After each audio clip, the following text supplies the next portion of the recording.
Welcome back, guys, to Path of Peace for season 2. Got my mate Josh here. Let's crack it open. Let's go. Thanks for coming on. Thanks for having me, man. Been talking about it for a bit. Yeah, it's been a couple of months. Yeah. Maybe a year in the making. Yeah, maybe a year in the making. But hey, it's all worked out. So it's all come to fruition. So give people a bit of a, I guess, introduction to yourself, what you do. I know you're studying at the moment. So I'm Josh. Studying and working in early childhood, which is so much fun. Yeah. So many cool stories here from early childhood. Yeah. It's about it, honestly. Just kind of work, study, kick back in between. Yeah. It's not a lot of time to kick back. It's like 50 hours a week of work and yeah, study you were saying that. It's mental. Yeah. It's draining. But taking this year off study, I'm just gonna work. Oh really? Yeah. Okay. Because I want to go traveling. I just got back from Sri Lanka. Oh man. That was hectic. Yeah. I want to go to Europe for like 2 months in the middle of the year. You're gonna like work there while you stick around, travel, spend like a week in each city. Oh mate, that'll be like your own Kentucky. Like, yeah, pretty much. Just get pissed every night. Yeah, because like I'm going with my mate that I went to Sri Lanka with, and then I'm catching up with all the people I met in Sri Lanka. So it's gonna be like free accommodation essentially. People that know the city like the back of their hands. Yeah. And then just shit travel in between, just like a train or something. Oh yeah, just backpack. Yeah. That's mad. Yeah. Oh dude, that's got me excited. I like really want to. I think I might do some like self-traveling this year. Yeah. My girlfriend's going to Hamilton Island. Yeah. After she finishes her course. What's she doing? Doing economics. Oh nice. And she just figures like, oh, I may as well do something. It's like, well, while you're there, I might as well just pop on over for a bit. I'll go over for a bit, but then I might do my own like traveling somewhere else. Yeah. I think because I feel like that's like a really cool thing to build. It builds a lot of character, yeah. And also like a lot of confidence. Because when I went to Sri Lanka, I was with like this volunteer program the first 3 weeks. It was great. Like the volunteering was fun. Taught English in some like half renovated house. Really? Sketchy as shit. Yeah. But like the only thing in there was just like these really old tables and chairs and a whiteboard. Right. And they were just like, teach. Sure. Okay. So that's that sick. was like, I'd love to do that. Oh man, it was so much That's fun. sick. And then like the last week, there was some like COVID scare in the house while we were away. Yeah. And me and my friend were like, we don't want to go back. Our flight's in like 4 days. We don't want to be trapped in Sri Lanka for the next like 2 to 3 weeks for quarantine. So we just like went and did our own thing, and like it was amazing. We caught like a train like 7 hours from where we were staying up through the main city to this place called Kandy in the middle. And yeah, it was just intense. Oh yeah. But to hang outside of a train. Oh really? Yeah. I've always wanted to do that. They're so much fun. They're so much fun. I feel like I'd look away for 1 second and then there'd be a sign and I almost lost my phone because I was videoing, and then I didn't see this like really thin branch hanging down. So I went like snap, and I went, oh shit. Almost lost it. And that would have been bad because I had like my passport, like a photo of my passport. It had my COVID vaccine information, like everything was on my phone. If I lose this, I'm stuck in Sri Lanka. Yeah, that would suck. That would be funny. And I was like, so not even just like the phone's broken, but the SIM card and everything as well. Yeah. So people having your number, they're not going to know your number. Yeah. Off by heart. Even I didn't know my, like, because I had like a Sri Lankan SIM, like I didn't know my number. I had to go up and like search it up. Mate, it was fun. That's great. Yeah. So yeah, it builds character. Yeah, it definitely does. Yeah. Yeah. Well, I remember we met at Low and Lofty's, which is a pub in Cronulla. Yeah. Anyone's interested. Highly recommend. Yeah, good cocktails. Great cocktails. What was that one we got? The jug? Zombie. That's good, isn't it? That kind of sent me. I hadn't been drunk in like so long before that time, so I was like, oh shit. Yeah, it's got like 5 different types of rum in it or something. Oh my God. It's delicious though. Yeah. It's really good. Yeah. That's mad. Yeah. And I remember, we were chatting there, and then we're just talking about, I'd love to have you on for a podcast. And I remember you were saying there's areas of your life, like of past experiences and some struggles. Is there anything that kind of like kick-started, like you're talking about, like depression and some issues with that? That's just kind of been around for like as long as I can remember. Really, yeah. I was talking to my mum last night about it actually. And we were talking, she was like rattling off all these like memories of when I was a kid. I'm like, I don't remember any of this. Yeah. Like I look back on it, I've got like 3 memories of my childhood. That's it. That's like, it's fucked. Yeah. There might be a bit of like disassociation there as well. And like the bad thing is like all the memories that I have are all like bad memories. Ah, shit. So I'm looking back and Mum's like, do you remember this time where like we were like renovating the backyard and you and your brother were just like playing in the mud and concrete? Like, no. No. She's like, you were like 7 years old. How do you not remember? I'm like, I don't. I really don't. The only thing I remember before that was like my dad leaving me in Broken Hill. Oh, really? Yeah. I was like, oh, cheers. And then the next thing I remember after that is parents' divorce. Yeah. And then the next thing I remember after that is dad like taking the car one night, and then after that it's just like black until really? Like 15. Yeah. Wow. So I'm like, so for some reason your brain has only wanted to hold on to like the big key memories. Yeah. Yeah. I don't know why. Like it's annoying because like I'd really love to remember my childhood. Apparently it was great. Apparently, yeah. Yeah. According to Mum, I would like to be there. Oh yeah. Apparently I was there. Yeah. But like, yeah, it's weird. And like I see a therapist like once a month, and like he's always like, can we talk about like your childhood? Because like all the shit that we talk about is centered on like dad being an asshole. Yeah. Hey dad. What's up, bro? If you're watching this, fuck you. Don't know y'all, but yeah. Nah, he's alright sometimes. Yeah. But he's like, we can talk about like memories from your childhood and try and like figure out what's going on. I'm like, I've got 3, dude. Right. Like, try and remember more, and I'm like, I can't.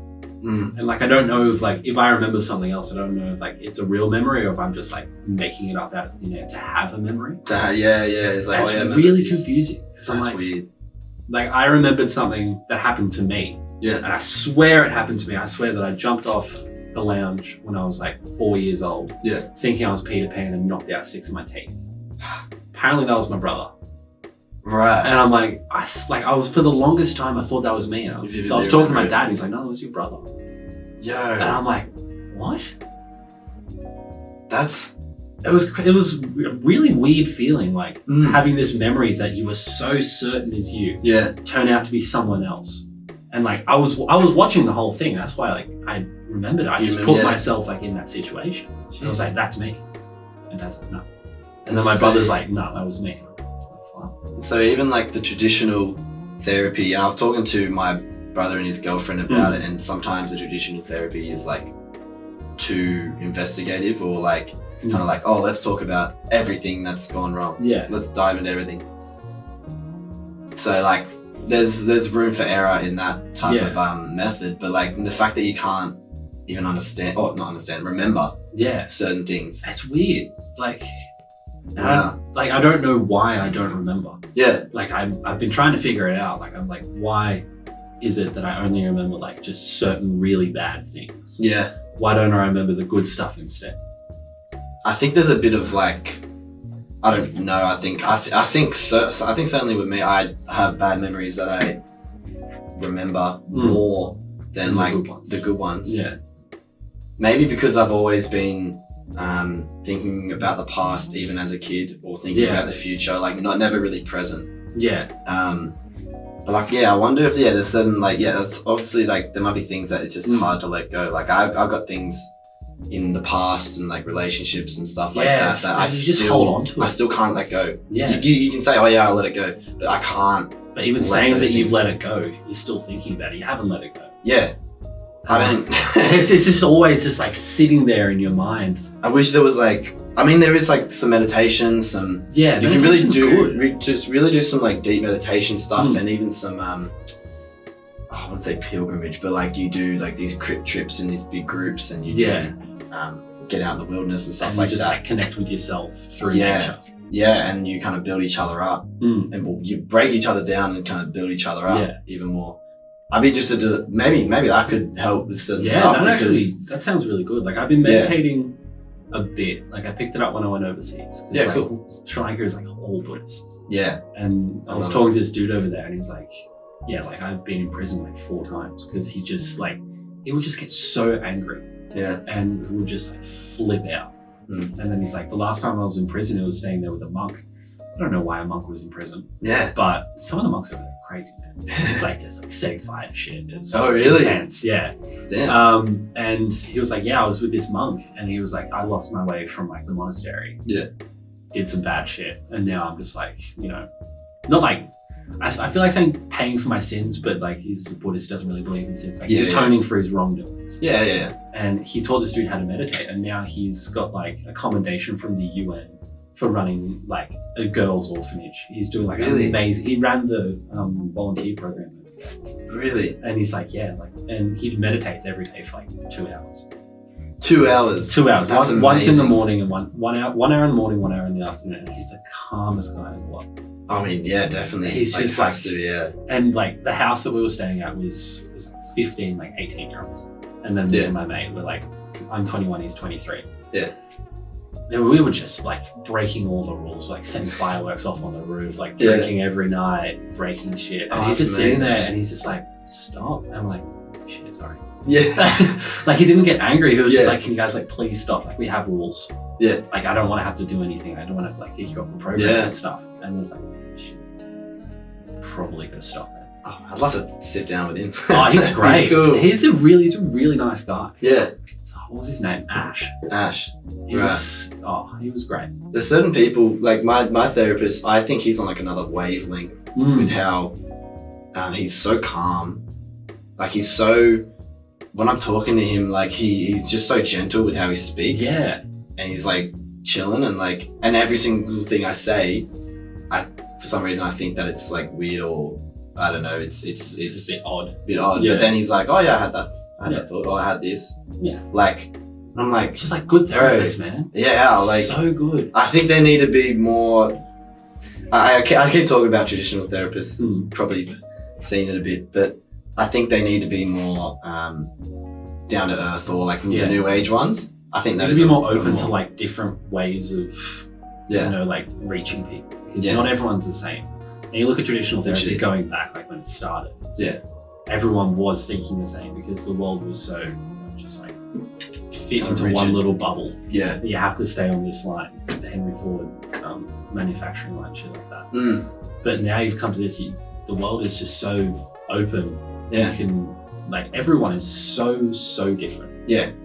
Like, no two minds are the same. Even back then, no two minds were the same, but people were forcing themselves to be this.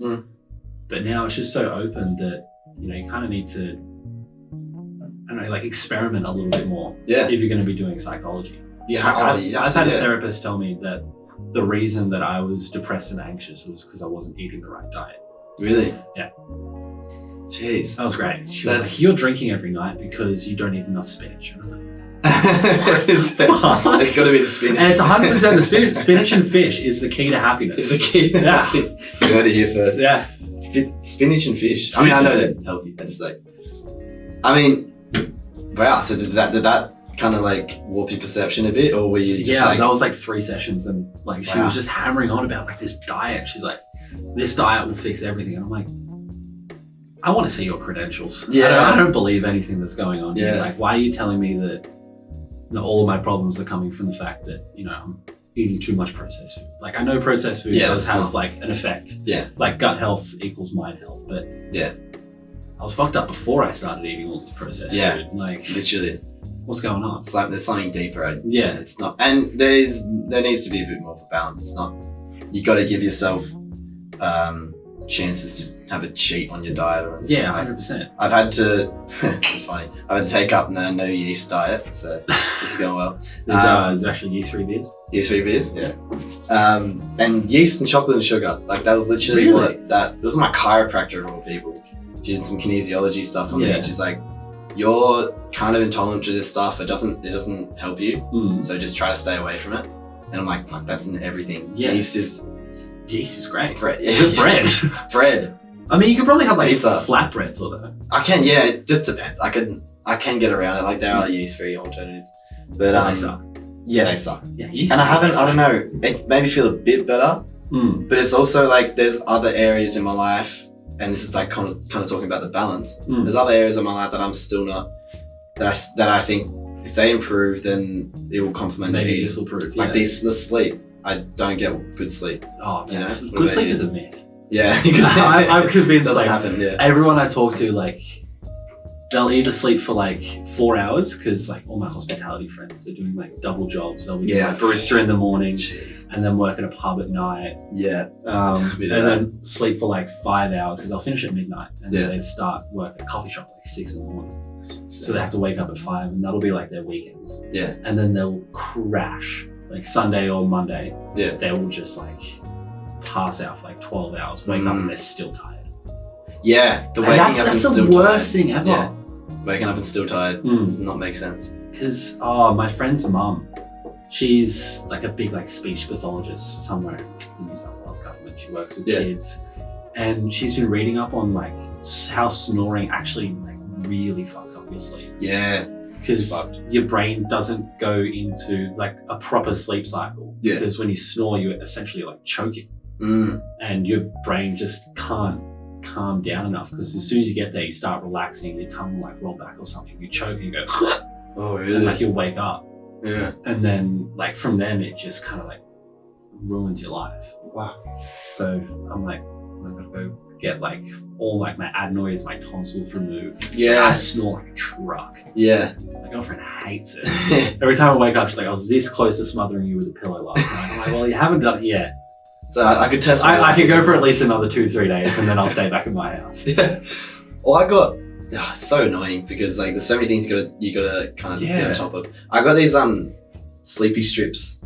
My therapist recommended them. It's basically this strip that goes over your mouth. It zips your mouth shut, but it leaves 2 little holes just in case you need to breathe. But basically, the more time you sleep using your nose for breathing, the better quality sleep you're supposed to have, you know? That makes sense. But then there's also like getting off your phone before bed or just technology in general. There's also the whole sleep hygiene of like, the only thing you should be doing in your bed is sleeping and sex also.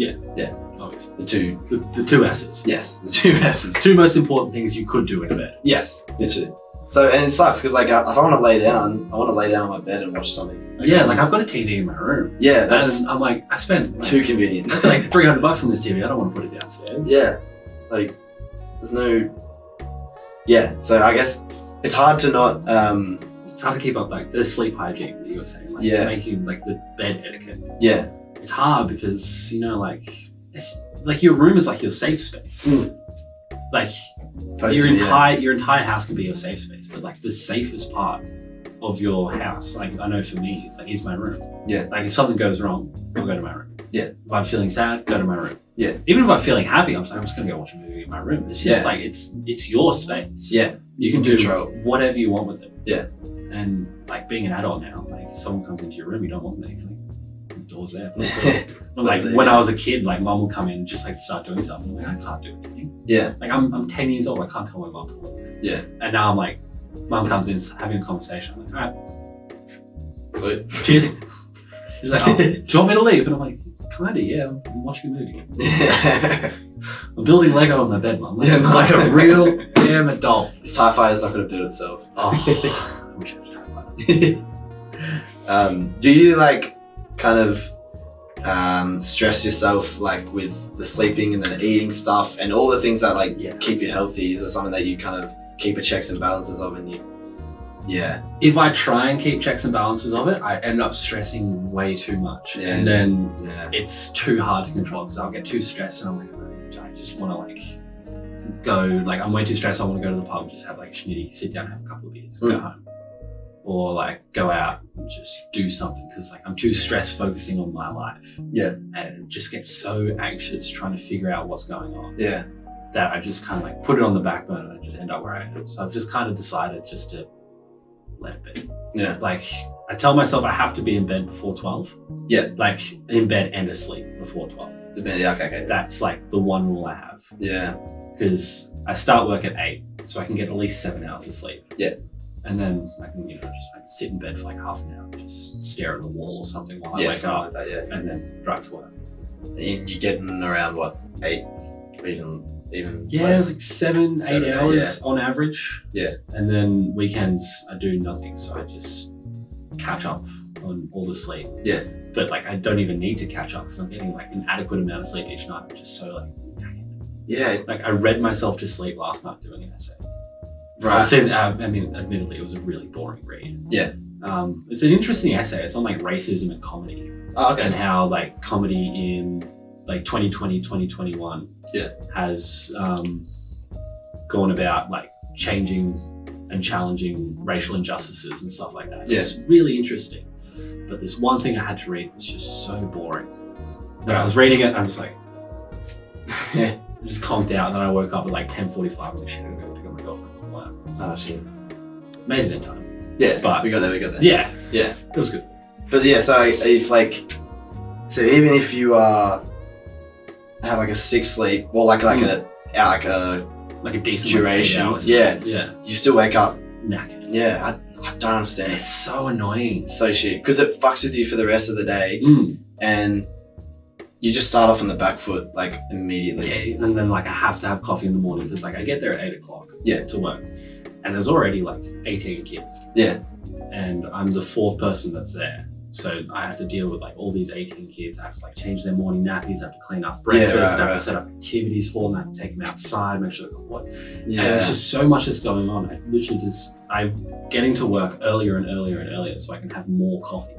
Like I'll sit, like my work got one of the like coffee pod machines. They're sitting along. Yeah. One of the parents was like, here you go, you guys deserve this. And I'm like, oh, I'm gonna marry you. It's like the nicest thing anyone's ever That's so done cool. for me. Yeah. And it's just, I have like 3 of them in the morning. I'm sitting there and I'm like, cool. So and then it all hits me at once and I'm just like bang on energy until like 1:30, and then I get my break and I just sleep for like 50 minutes. Wow, yeah. And then I wake up, have another coffee, go through. Wow. Yeah. Damn. So lots of coffee. Yeah, lots of coffee. Lots of coffee, man. Does that?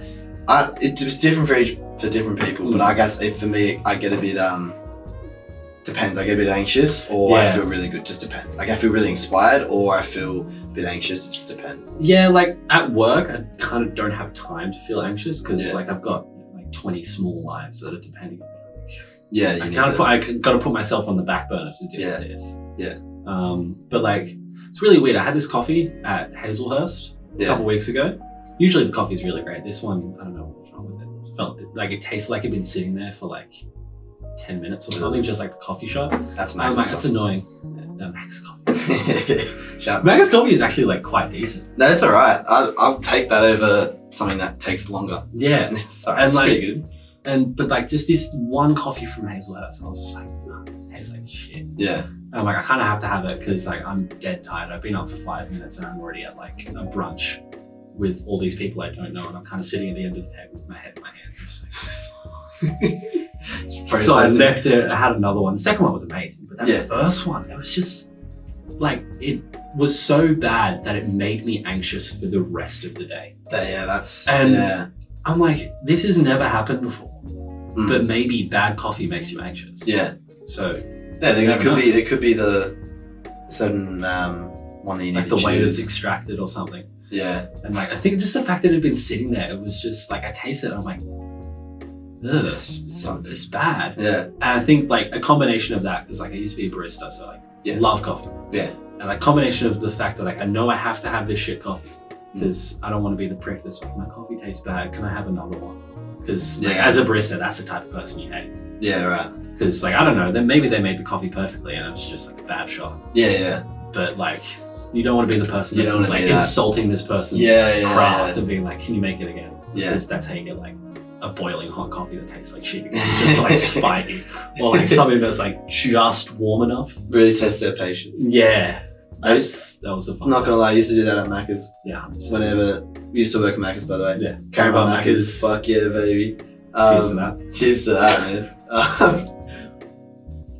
Whenever anyone would complain about something, and looking back, this is dumb as hell to do, but I would just make a shit version of whatever they complained about. 100%. And then the front area had to deal with it, and then I don't know what. It was so petty. Just like working in hospitality, someone complains, it's like, fuck you. Yeah. Like, what the fuck? Yeah. I've done my job correctly. Why are you not happy about this? Yeah.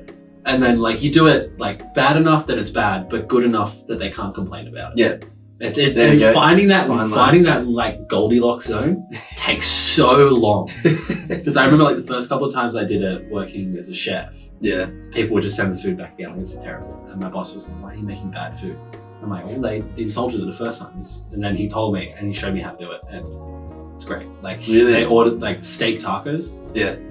Like they ordered them like medium rare, just cook them like a little bit. I'm like, "Oh, sorry, it was sitting under the heat lamp for a bit. Like we're really busy." Yeah. And like they can't complain about that. Yeah, you can't blame the busy part. You can't blame the busy part. Like you've got to find other stuff to blame it on why their food is slightly shit. Like the first time like the steak is like well done and I'm fair enough. Yeah, like we are busy. Yeah. I'll give you this one. Yeah. And he cooked like just to like medium well. And it's got like just enough colour in it that you can be like, it's medium rare. Yeah. And like, oh, okay. Because half the time people don't know like what steak actually is. No, when I just like, you kind of just, it's a taste, I guess. Yeah. You acquire your own. Yeah. Medium rare though. Yeah. 100%. Oh, medium rare always. Yeah. The joys of working in hospitality. I think sometimes though, hospitality has had a negative, working in hospitality has had a negative effect. Oh, 100%. Because people are very entitled and they can be like condescending, I guess, to anyone who's working like behind a bar or coffee shop, chef. Like they will just give you their peace of mind. And it's like, I don't understand what you want from me. Like, I'm a 16-year-old running a kitchen. Like I'm stressed as shit, man. Yeah. Stop yelling at me. Yeah, it's not that serious. Like if you want food cooked the way you like it, go home. Cook your own food. Like don't complain to me when this food is not exactly what you want. Yeah. Like chill out. Like just some people, man. Some people suck. Some people 100%. suck. I full snapped at this bloke 2 days ago. Yeah. And like the girl who was working next to me was like, if you didn't say anything, I was about to fucking snap at him. Yeah. But like, I won't go through the whole story, but basically he was rolling his eyes at me, being really rude and very, very condescending. The way he was speaking, wasn't using his manners. He was like getting mad at me because someone cut in. Was like, it's not my. I don't control the line. I'm looking down here, like I'm not doing anything. Yeah, and I think it's the first time I've ever yelled at a customer. It's so satisfying. Oh, it really is, man. So one thing I miss about working at Vinyl was like drunk people coming up and like start having a go at you about something. Yeah, just like you can literally like working behind the bar at Vinyl, you could say whatever you want. Like, what are they going to do? Throw a cup at you? They're going to get arrested. Yeah. This happened to me before. Like, the cup didn't get thrown directly at me. Someone tried to like peg a cup at someone's head and it went like in front of me and hit the bar. And I'm just like, yo. I got covered in orange juice vodka. I'm standing there like, I'm sticky. I've already been working for like 12 hours that day and I just got there and someone like started a fight. I was like, get the fuck out! Just like screaming across the bar. And everyone was just like, why is the bartender angry? Because bartenders don't get angry. That's not our job. No. Like, you're not allowed to get angry if you're a bartender. You have to be like kind, civil, well-spoken. Yeah. But then as soon as the bartender starts yelling at you, you fucked up. You know, you fucked up bad, man. Like, this dude, last shift I worked at Vinyl, like my last ever shift. Yeah. This dude was hammered. Yeah. Like, he could barely stand up in the bar. He came up slurring his words, like, can I get 4 vodka Red Bulls? I'm like, no. Like, what do you mean, no? And I'm like, listen to yourself. Look at yourself. There's a mirror right there on the bar. If you can see your eyes right now, they're just like, and he was like, what do you mean? I'm like, you can have a glass of water and like give it 15, 20, calm down a bit. I'll bring you a bottle of water in a second. You can sit down and relax. We'll forget about it. Come up in 20 minutes, you can get another drink. He started having a go at me. I'm like, get the fuck out. He's like, what? I'm like, you can either have this water or fuck off. And it's great. Just like the sense. It's a good feeling. It's like you have all this like pent up anger from just years and years of people just talking down on you. And then you get the opportunity and you're like, I'm gonna unleash like 6 years of anger on this poor 19-year-old kid that just wants 4 vodka Red Bulls. He has no idea what's about to hit him. Yeah, it's like and it's always the best. Have you heard of the restaurant? It's in the city. It's like Karen's or something. Karen's? Yeah. Nah. It's the best concept I've ever heard. So are they really rude? Yeah. The wait staff are just like incredibly rude. Yes. And like they will just straight up like belittle you as you sit there. Like, can I get this? Like, no. Like, what, can I please get this? Like, no. I'm not taking your order now. And they just walk off. Yeah, the fuck. It's just like, do not give a fuck. Oh my god.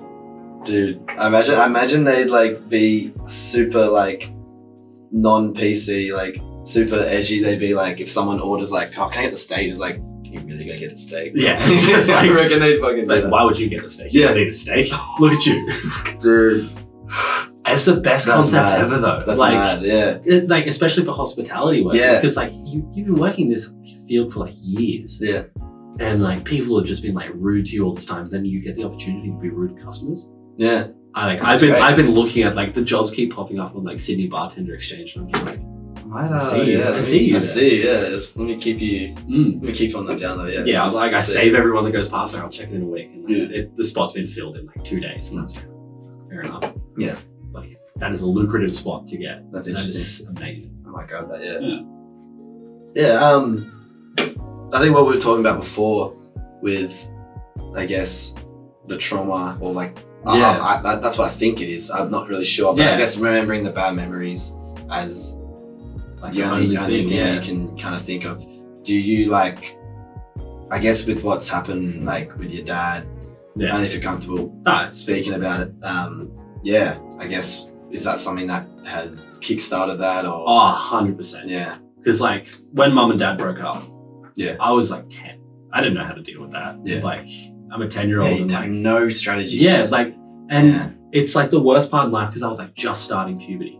And all the hormones. All the hormones, like I didn't know how to deal with anything. If it happened like 5 years earlier, I reckon I'd be fine. Yeah. Like parents breaking up when their kids are like young or old, the kids turn out fine because they get like a better understanding of it. Like if you're like 18 and your parents break up, you're like, okay, fair enough. Like this sucks.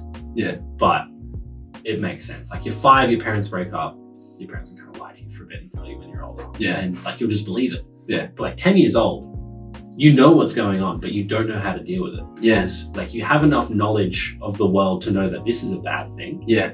But you don't have enough control in your world to do anything about it. Yeah. Because like I remember exactly what I did when my parents broke up. I made popcorn. Sorry, that's kind of... Oh no, it's hilarious. That's actually the best. That's the best way to deal with it. Like, cause like I didn't know what to do. Everyone was crying, and I'm like, I'm hungry. Like I just came back from bowling. Yeah, I was at my friend's like birthday party. It's the best, man. Like we went bowling, went to the arcade. I was like killing it. And we get home, and Dad's like, we can have a talk on the couch. I'm like, sweet. And it's like, Mum, Dad, like we're breaking up, and I'm just like, everyone was bawling their eyes out. I cried for a bit. And I was like, went off, made popcorn, came back, and I was like, here we go, guys. And Mum's like, what the fuck? This will fix it. Yeah, popcorn fixes everything. It's like the holy grain. The holy grain. The holy grain, yeah. Yeah, yeah. And like, yeah, it was just... That's, wow. I bottled it up for 5-6 years. I did not deal with it at all. Like, I just pretended that like Dad was on a holiday. Oh, wow. For like the first 2 years until he moved to Canberra, like Dad was just on a holiday. Dad was doing stuff for work. And then Dad moved down to Canberra, and I'm just like, oh, Dad's just going somewhere else.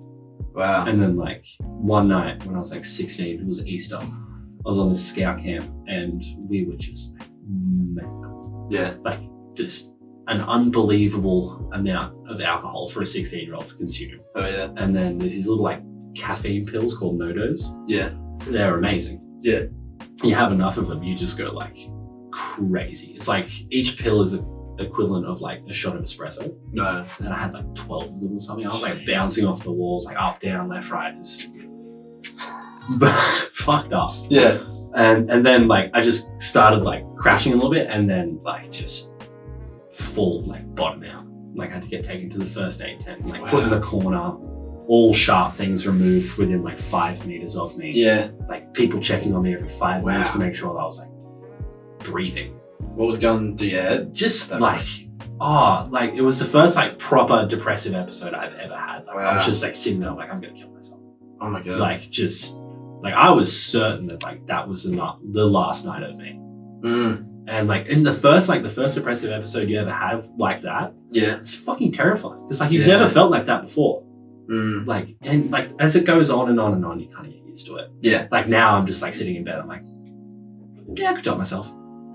I'm just like, I won't, but I could. Today's Like today's been bad. been I don't want to do tomorrow. And then I sit there and I'm just like, but like the first time is like, it's terrifying. Yeah, definitely. It's like it's Just hands down like shock. the darkest spot I've ever been in my life. Because Wow. I was sitting there, I'm like, I'm not going to make it to tomorrow.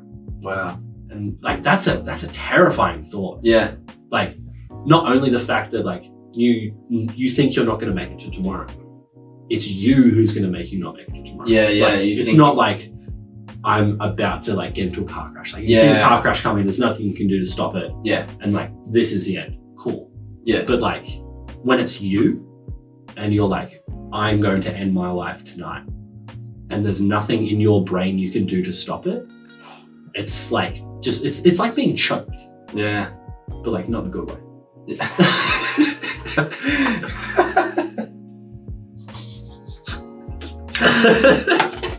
Yeah. Yeah. It's terrifying. Makes sense. Yeah. But yeah, like since then, like they came on like pretty frequently. Yeah. Like once a week.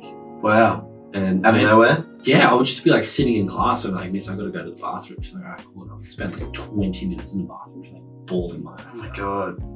And like people will come in and say, whoa, there's this dude crying in the bathroom. And I'm like, No.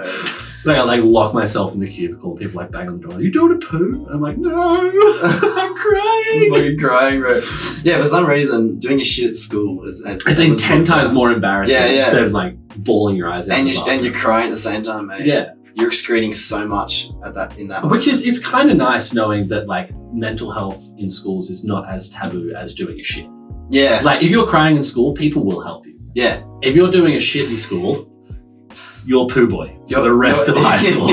You're exiled. You're the one dude that did a shit at school. Like you gotta go like in the middle of class. Like you gotta hold it to like fourth period, like just before lunch. Yeah. And then go do your poo. Because like no one's in the bathroom because everyone's waiting for lunch. Yeah. Everyone's too excited. It's like 4D chess, man. You gotta play like 2 steps ahead. Holy shit. That's a bar though. Yeah. Mental health is more taboo than taking a shit at school. Yeah. Like people would rather deal with a mental health episode than smell poo. Yeah. Which is it's interesting. It's crazy. Like, and I kind of like that. I like how low stakes like that is. Yeah. Or like how like it's just crazy so like common. Is, that, like and it's also like a kind of scary thing that everyone's just like, this dude's having a breakdown. They're like, all right, cool, like I'll help out. Yeah. But like it's so common Yeah. that everyone's just like, that's just another kid having a breakdown. Yeah. Like at that rate, when you look at it, mental breakdowns are more common than poo. Yeah, fine. And everyone poos. So at that rate, everyone has mental breakdowns. Yeah. It's crazy. I remember taking a shit in my HSC, one of my HSC exams. You went to the toilet during HSC? Yeah. I was too nervous, man. Yeah. I couldn't do it. I think that was why though. I had a coffee and I probably say now. was like maybe like 45%, maybe like 80% or something through. And I just like needed to go. And then there was this, I remember there was this girl that I was like kind of fond of. Yeah. Went in like after me. Obviously it was like male, it was like male and but female. Still. But I was like, oh shit, like that's stank. That was like coffee poos are the worst, man. Oh mate, they run. They run. They be running like I thought it was yeah. There you go. Yeah. Just throwing voices in. Yeah. Did you I'm interested like if you in that kind of moment where mum and dad were breaking up, did you ever at any point in that process kind of like blame yourself or felt some sort of guilt? No, because like the first thing they said, like when they were breaking up, like before my brother and I got a chance to be like, it's our fault. They're like, it's not your fault. Yeah. Okay. And like I blamed myself for a bit, but then I found out why they broke up, and I'm like, I'll never blame myself again because it's not my fault. Yeah. It's Dad's fault. He's an asshole. Right. Okay. Like he wanted to go back to uni and do his degree. Yeah. Like because he had a Bachelor of Education. Okay. And he wanted to do like a Bachelor of Science as well. Actually, no, he's got a Bachelor of Science and he wanted to do, he did a Master's of Education. He wanted to go back and do like a Bachelor's in Geology or something. Really? Like rocks. Wow. Like everything. So cool. Yeah. Rocks. Rocks. Yeah. They're not that interesting. Yeah. That's a rock. Yeah. So they're all old. Yeah. Yeah. They're right there. I can see them. Yeah. But like, yeah, he wanted to go back, and then he was like studying too much. Mum had to pick up like 2 extra jobs. So I was like just doing all this shit, and they were fighting. And then Dad's just like, oh, fuck, I'm leaving. I'm like, cool. Wow. Yeah. So now he's nicked off down in Canberra. You don't see much? Once a year. I used to see him like when I was in school. My parents had this thing called parenting plan. Okay. It's like a really cool way to saying that they don't know how to parent when they're separated. Okay. it's not that, but like that's what my brother and I used to call it. Okay.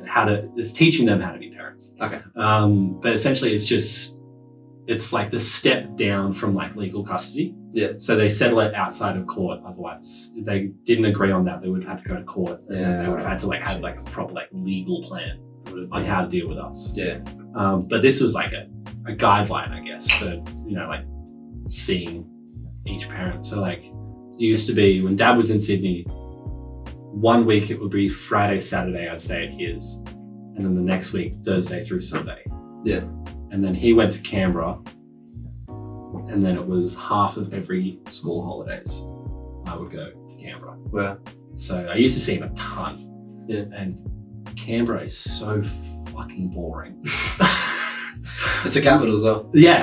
Like our capital, like, but it's like, it's boring for someone from Sydney. Yeah. Like in Sydney, there's so much shit you can do. Like I could spend probably like 2 weeks at least doing a different thing every day just in the Shire. Yeah. Like in Shire, yeah. The bare minimum 2 weeks. Yeah. And like if you extend that to like Sydney, yeah, you could do a different thing every day for like a year. Yeah. There's at least 365 things to do in Sydney. Yeah. Like just in the city, and then you go out to like Parramatta or something, you get like the North Shore involved. Yeah. Like there's so much, you could do Canberra in like a month. Yeah. Like you will do everything in Canberra in a month. Damn. And that's a big shot. Yeah. And I was going down there for like 3 months of the year I would be in Canberra. I'm just sitting there and Dad's like, we're going to go bike riding. I'm like, we went bike riding yesterday, the day before, the day before, the day before, the day. Like we bike ride everywhere. Yeah. And it's like, we're going to go on this trail. Like, we did that 2 days ago. It's like, well, we're going to go again. And I'm like, I want to do something new. I want to do something like, I'm 14, man. Yeah. Like, let me do stuff. Yeah. And it sucked, but like I enjoyed spending time with him. Now that like the parenting plan's over because like I'm 18, I don't need a parenting plan to tell me what to do. Big grown up man. Big boy. Yeah. Big boy, yeah. Big boy, yeah. I go down and see him like when I want to. Like he'll come up, he'll send me messages like, oh, I'm at Nana Pops. Do you want to come swing by for lunch? I'm like, 9 times out of 10 I'm doing something. Yeah. And I'm like, I'd love to, but you know, I'm literally doing anything in the world. And then the one time I'm like sitting at home bored out of my mind, I'm like, yeah, I'll swing around. Yeah. But I think like since COVID started, like I have barely seen it at all. Yeah. Like I think since it's like March 2020, I think I've seen it like 3 times. Since then, yeah. Yeah. Which sucks. Yeah. But also at the same time, like, I don't know, like having the distance from him and like not seeing him has kind of allowed me to like actually see him. Yeah. Like I kind of understand like everything that's like going on that I remember, and I'm like, you're not really a great guy. Yeah. You're a bit of an asshole. Like a bit of an asshole. Bit. Yeah. Bit of. Yeah. A bit of asshole. Yeah. Okay. Just a tiny asshole. Throwing a sausage down the corridor. Well, at least you've learned that. Yeah. Now. See, when we worked at Macca's, I never really knew any of the stuff you were going through. You never knew any of the stuff I was going through. Yeah, no. Unfortunately, because I feel like we could stop ourselves from worrying about things or just spiraling if we just know someone else is thinking the same. Like, when did you become more comfortable talking about any of this stuff? Oh God. Any mental health? Yeah. Probably 2019. Dude, same. 2020. Yeah. Like 2 years out of high school, I was just like, because like in high school, like I got bullied a lot. Yeah. And like I got bullied for like my parents breaking up. I got bullied for like really? The butt. Yeah. Your parents? Yeah. Yeah. Yo, whoever those kids are, you fucking suck. Yeah. You suck. I would name and shame them. Oh my God, that's disgusting. I'll post their names in the comments. comments. Yeah. I'll tag them in this video. That'd be great. It started in like year 6 and I got bullied all the way up until like halfway through year 12. Oh man, that's... And I don't know what happened. Like one day I walked into like maths class in year 12 and I'm like expecting to get like just berated. Yeah. And these kids are just sitting there like, hey Josh. I'm like, hey? Yeah. Like, you're not gonna like call me a fag or some shit? Like, like belittle me for coming out on Facebook or like some shit like that? Yeah. Like, I came out on Facebook, I got 3 death threats. I didn't know you've come out. Yeah. Oh, I didn't. It came out in like 2017. Oh shit. No, it doesn't matter. I don't think I even seen. Oh, right. Yeah. Wait, what, like bi or you? Non-binary pansexual. Oh, okay. Yeah. So like a full mouthful right there. Yeah. Non-binary. Yeah. Yeah. Do you? So it's a way of saying that something like pronouns as well. Like, is that something I that don't I need to know? Pronouns. You can call me whatever you want. Okay. Make sure you call me later. I like that. That's my standard response to someone. It's like, what are your pronouns? I'm like, I don't care. Yeah. Like, just don't be a dick. Yeah. And that's it. That's literally all I want. Yeah. Just, like my friend, I got one friend who's a dick about it, but he's fine. Because like, when he's a dick about it, he's just making jokes. And like, sometimes the jokes, I'm just like, hey, like, shut the fuck up. Yeah. And he's like, oh shit, sorry, man. Like, I took it a little bit too far. And I'm like, you did. Yeah. So like, he finds the line and he likes to just go like, just tiptoe. Just put your toe over the line a little bit, see what he can get away with. Okay, yeah. But like, I call him out, and which is like, he was one of the first people I ever told. Oh really? Yeah. Like when I came out, because I came out in high school as bi. Yeah. So he was like one of the first people I ever told anything. And he's like, all right, cool. Yeah. Like he literally said, all right, cool, fag. I'm just like, hey, come on, man. You can't win. Like literally all the time. In such a vulnerable moment. Yeah. He's just like, and he still calls me that to this day. Like, okay. I had him. Do you care? Oh, I stopped caring about him. Like I know, because I know he loves me. Yeah. I know like he respects me for who I am. Okay. Every time like he starts thinking about it, he messages me like, I'm proud of you, man. Yeah. You're doing so well. Like you've come through so much. I'm like, thanks. Like that means the fucking world coming from you, considering you're a massive asshole. But like he does like realize that like I've been through shit, and like we just joke about it all the time. And like we'll watch, what was it? Like one of the Dave Chappelle comedy specials that he did. I think I watched Six and Stones. Six and Stones, yeah. When he did like the alphabet people. Yeah. Every time. In the car, yeah. Every time I go over to his house, he's like, "What's up, alphabet man?" Yeah. And I'm like, shit. And like at the first I was like, this is fucking rude, man. Yeah. And then like 5 seconds later I'm like, yeah. Like it's fucking hilarious. Like, but like only my friends can joke about it. Yeah. Okay. Like if some like random dude comes up and just starts like spouting off, I'm like, fucking headbutt. Yeah. Like because the fuck back. I guess it comes more of like a personal thing, or it's an attack on you. Whereas your friends, it's a bit more like they understand like the journey I've been through, like what I've done, what I've been through to get to this point. Death threats, dude. Yeah, death threats. Those are great. So sorry. What the? Yeah. Imagine being that horrible of a person that you send a death threat to someone. Oh no, not send. Like verbal, like this. Oh my god. Yeah. I got told by 3 kids in the same friend group to not come to school tomorrow. That sounds like they were gonna shoot up the school. What the fuck? They were gonna shoot up me. Oh my god. Yeah. So I jigged for a week. I just did not go. Like, there's no photos of me in year 12 because like I missed photo week. Because I was just like, I'm not coming to school. I'm not doing this. I'm like, I did not feel safe. And then I had like a meeting with like the headmaster of my school. Because like, my school was like a big old fancy school. No one saw the headmaster.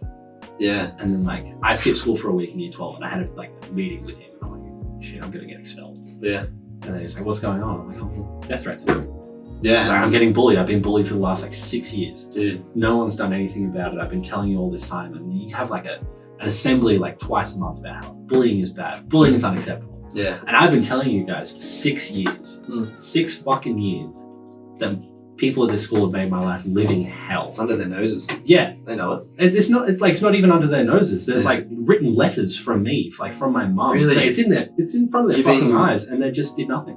Like they did the most they could. They went to the kids and they're like, hey, are you guys bullying Josh? Like, no, we're not bullying Josh. We're just having some fun. And they're like, oh, all right. Well, like he thinks it's bullying, so like take it back a bit. Yeah. All right, cool. So they bring it back for like a week, and then they go like twice as bad. They'd only stop for a bit because they realized they got threatened. Because like they're being watched for like a week, and they're like, oh, like a week's gone by, they haven't done anything. They don't even talk to Josh. He's just like telling lies.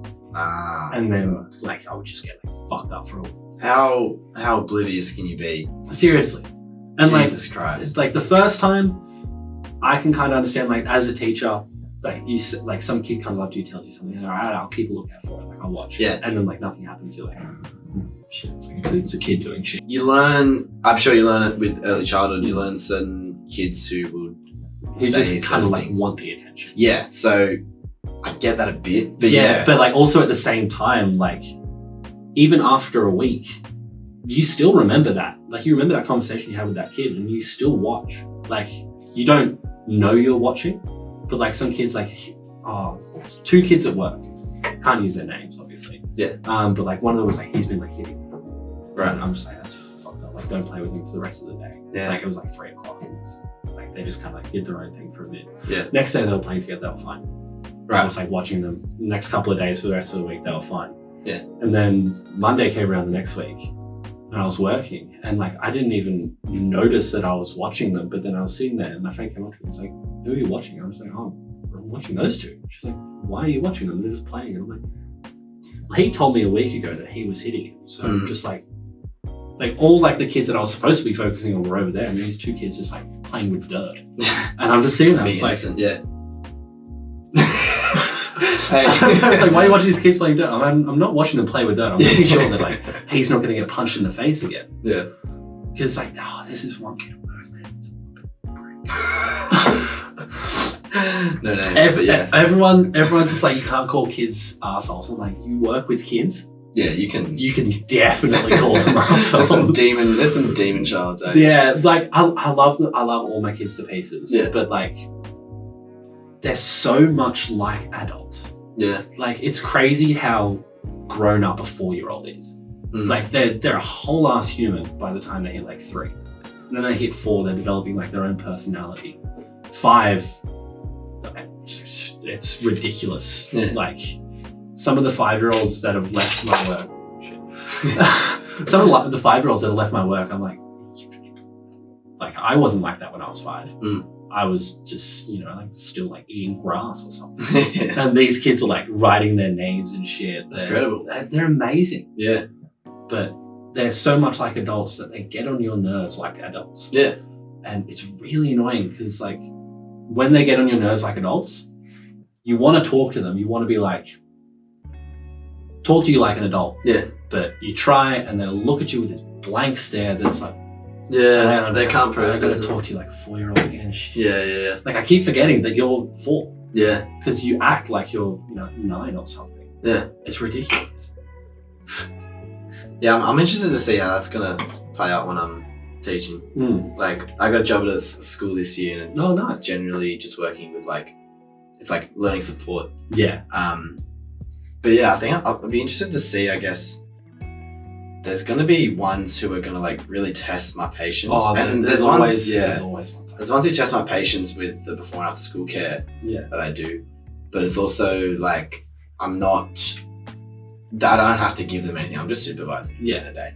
But with a teaching thing, you have to be there, be firm and be like, no, we're going to do this. Like we got to, Like there's a structure of the lesson that you have to follow. There's like a curriculum that you have to back up. Yeah, the lesson. Which is what I really like about early childhood is the fact that you can just kind of do whatever you want. Yeah. Like you have to make sure that the kids are hitting 5 outcomes. Like they're communicating, they have a strong sense of identity, they have... Oh yeah, I think I've seen those outcomes when we do write-ups, we have those things. Yeah, and it's like confident, involved learners have a connection with their... have a sense of fairness, they have... Yeah, there's a bunch of them. Strong... And like, you just have to do that, you can literally do anything you want. Yeah. Like, sometimes we just sit down and watch movies and I'm like, I'm sitting there thinking, I'm like, I can write up my focus kids watching this movie as like an observation. Yeah. Because like one of the girls in my focus group, like she'll just sit there and she'll just start singing along to songs that she's never heard before. Really? Like, I'm like, oh, have you seen this movie? Have you heard this song? She's like, no. And she's pretty much picking like the next notes in the melody. And I'm like, you're 3 years old. That's amazing, actually. You're 3 years old. How are you doing that? Hey, I can't do that, and I'm 21 and I studied music for like 8 years. You're 3. You gotta get it onto a label. You gotta start teaching the music now. Yeah, I've told her parents, I'm just like, get her into music. That's insane. She's a fucking prodigy. Like actually getting melodies or like, wow. She's not like pitch perfect with it, but like she's kind of getting like the same like movement of the melody as it goes on. That's sick. And like she just walks around singing. Yeah. And no other kid does that. Like in my entire experience with children over my entire life. Yeah. I think me and her are the only children I've ever known to just walk around singing. Yeah. Like songs that they hear on the radio, like we put on music at work because it's shit boring if there's not music. Yeah. And she'll come up, she's like, can you play this song? And she'll just sing like some chorus. And I'm like, yes, I can play that. Like, I know that song. Yeah. But she's come up to me every day last week singing Cover Me in Sunshine by Pink. And she's like, can you put this on? And I'm like, yes. Yeah. And I'll put it on and she'll just like twirl around in the backyard, just That's like amazing. singing it. I'm like, you are a fucking angel. Like, who are you? Yeah. She's the sweetest kid in the world. That's great. She's like, oh. Yeah. She's like, hands down, one of my favorite kids. I didn't say that. I I totally don't have favorites. You don't have favorites. If anyone at work is watching it. Yeah, no favorites. Like, and so yeah, obviously with working in early childhood, like, is that something you feel just really? Obviously, it's not like the perfect job, but like, I guess when you're there, do you feel? I feel like I'm at home. Yeah. Like when I'm teaching, like even in like I'm doing early childhood at the moment because it's the only like, teaching job I can do. Yeah. But like I feel like I'm supposed to be there. Yeah. And I just got offered a full-time gig, so I'm gonna ride that out for the next like 5-6 years. Oh, congrats! That's good. And then do uni part-time. It's gonna take me like 3 years to finish my degree. Okay. And then maybe go into teaching, maybe stay early childhood. Because what were you studying? Primary education with a specialization in early childhood. Early childhood, yeah. Okay. So like anywhere from like birth to 12, I can teach. Okay. Which is great. It's like a free double degree. Yeah. And like at the moment, I technically have my TAFE diploma for children's services. Oh, cool. So yeah, it's cruising. Yeah. That's like, I guess, super important. I always wonder about like what people do and whether they're like happy in their jobs and stuff like that. And that's like a huge thing. You're working for like, I don't know, maybe like 50% of your life or something like that. Yeah. There's some figure at least 50% of your life. And like the good thing about it though is that us young people, and I guess what's been the trend is that we change careers a lot. And like I have an idea of where I want to move my career and do this and that. But that's great that you've already had it because like I remember when I was in high school, we didn't have any guidance, not much guidance really towards careers and stuff like that. And I got out, I had no idea. They guide you towards like universities. But they didn't tell you like what to do after university. Yeah, literally. But like that thought for like a 17-year-old is huge. Like you're 17 and you got to pick a degree to do a job after that. Yeah. And I think that's probably like one of the reasons that I went into education. Yeah. Was because I knew that if I got a job in education, I would become a teacher. Yeah. There's like, that's a straight line. Yeah, 100%. There's fuck all else you can do with an education degree. Yeah. And they're screaming out for male teachers, especially in the younger years. So you've may as well. Like I've got a job lined up as soon as I finish. Yeah, literally. Yeah. But like you get like a business degree or you get like a psychology degree, economics or something like that. Yeah. It's just like you go from like a straight line school into a straight line uni degree into literally an explosion of so many different job opportunities, different job potentials that you just get overwhelmed. Yeah, definitely. There can be you can kind of run yourself rampant. Yeah. That's but I think that's a really cool I mean any sort of industry if you can move into different areas, like I'm interested in doing something with music down the way. I'd love to do that.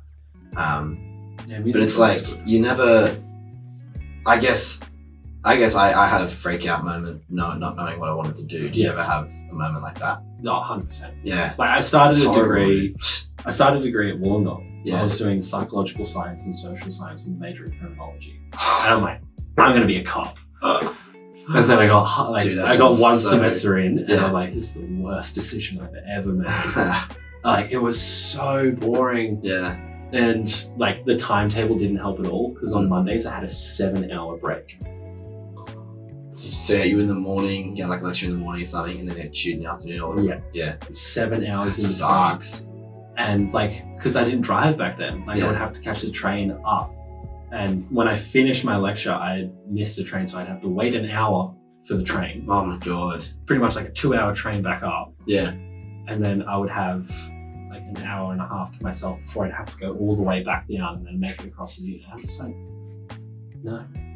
Like I failed that class because I didn't go to any of it. You didn't go, yeah? No, I'm waiting 7 hours at my University of Wollongong. Yeah, what are you gonna do? Like I got through like the first couple of weeks. I just like slept, I hung out with friends, and then like all the friends that I was with dropped out or like changed degrees, so like their timetable was different. I was just by myself, and I was like, this sucks. Yeah. Like there's only so long you can spend in a bar without drinking. Yeah. It's like UOW bar. Yeah. Like I was 17, like I can't drink there. Yeah. Like they card you all the time.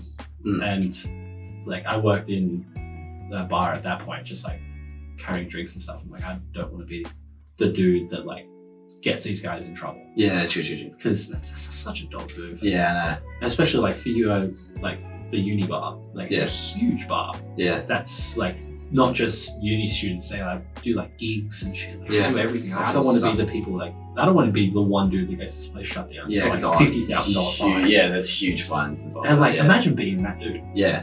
You never go back to UOW ever again. Yeah, no. So I would just like sit in the smoking area at the back and just like drink a lemonade, have like a chip roll with gravy and just like smoke. Yeah. And then I would be like, yeah, I've been here for ages. My class is probably supposed to be like 45 minutes. Oh god. Oh god. That's another thing. I guess the anxiety that uni can bring, or any type of study that comes after, because you can be doing something and it can be so fucking boring, and then you lose sight, or it's stressful, and you lose sight of why you even went into the course in the first place. Yeah. Which I really dislike how unis go about it, because it's like regurgitated slides of shit that I could just learn online. Yeah, I have literally found the same PowerPoint that my lecturers have used online. Oh my god. Be better. Seriously. And I think for my teaching degree, the best subjects I've had have been like the non-curriculum ones, like not the ones teaching about maths or English or science, because those are just regurgitated information. I know all this. I went through school. Yeah. Like you're teaching me what I already know. Yeah. And like sometimes it's interesting, like they're teaching you different ways to do different stuff. Yeah. Like, cool. Yeah. But most of the time it's like, how do you get kids to do this? And I'm like, well, I'm just thinking back on the ways that I did this. Yeah. And I'm just and they're like, yeah, pretty much that's it. And I'm like, how do you get kids to like engage in the story? I'm like, make the story engaging. Yeah. Get them to act it out, get them to sing it, turn it into a musical, get them to like draw it, stuff like that. Yeah, become characters, Yeah, and like they're all just so boring. But the subjects I loved were the ones like they were called Global Citizen, like Inclusive Education. Global Citizen. Yeah, that was kind of cool, Yeah. That was great. That was an amazing subject. Yeah. Because you learnt about shit that is so important to teaching. Yeah. But also at the same time, it's just so important to real life. Yeah. Like you could do those subjects as like just a normal degree. Yeah. Like that would be a simple they're basic as like they can fit that into literally any degree ever. Yeah. Nah, they were cool. I like the there was a Global Citizen. There was another one called like Australia and the World, where that was good. I guess the lecturer was probably the best lecturer I've had, because she actually gave a shit about what she was doing. And who was that? Was that Kylie? Or was it Julie? Oh, I'm at Notre Dame. Yeah, same. Oh really? Yeah. Oh shit. Fuck. Yeah. Oh you did mention it. Yeah. It might have been Kylie. Kylie's great. Yeah. Wait, is she blonde? No. Kylie's different. Kate Winchester, yeah. Kate is amazing. Shut up. Yeah, Kate Winchester. If you're watching this right now, you and Julie are the best lecturers ever. Actually give a shit about this. They really care. Like I actually went to Timor with Julie. Timor-Leste, yeah. What's that? It's like a country. It's not like a country, it is a country. Oh, it's a country, yeah. Just like above like Papua New Guinea. Yeah. Just like above Darwin and shit. So we went there and taught for like 4 weeks. Oh. I went with Julie, and she's the best person in the world. Yeah. Like she cares. Yeah. And that's what like drove me to like teach more. It was like I saw her, like she cares about teaching in Australia. Like she was a principal of some school for like 15 years. She ran like a breakfast program because you know some kids are rocking up to school like with no food, and they're like really tired. That's so she set up like a breakfast program. That's sick. For the entire school. Yeah. And that was in like Greenacre or something, like really close to here. Yeah. And then like she goes over to Timor and she's just like a presence there. Like all the kids know her, all the staff know her, the principal knows her, like literally everyone in the town knows her. That's an amazing feeling, I reckon, and like a really cool responsibility to have. Yeah. And then I feel like she'd be heaps motivated to just keep going. Just doing a thing. And like I saw that sick. And I'm like, she's like, it sounds weird saying she's just a teacher. Yeah. Just like, a teacher. She's not just a teacher, but like she's not like a business person. She's not like an entrepreneur or anything.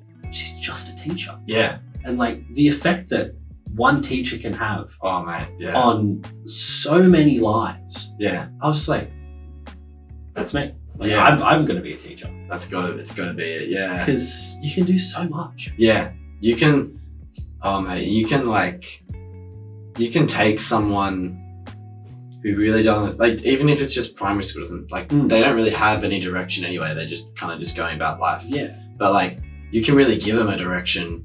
Oh yeah. By 100%. you just being there and nurturing their growth. Like, yeah.